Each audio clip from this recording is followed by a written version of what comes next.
So today I want to walk through how to share your location on iPhone. It's actually really easy. I'm going to give you two different ways that we can do this. But first, we need to make sure that we have the share my location turned on in the Find My app. What we're going to do is we're going to open the settings and then go to our Apple account. Just click our name and then scroll down to the Find My section, and we'll open this. And we need to make sure that this share my location is toggled on.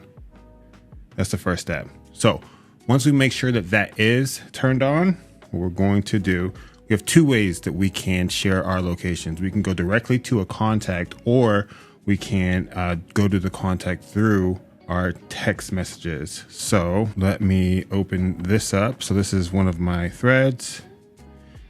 You can hit this plus sign over here, and in this menu you have the location option. So we can hit this, and it's going to show you my location. This is going to be blurred out. Obviously, this is my house.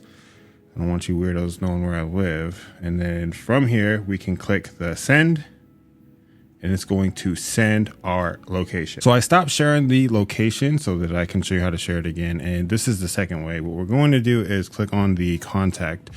Up top, we can also go through the contacts app in the phone. And here inside of this contact, you'll see there is this option to share my location. So we'll click that.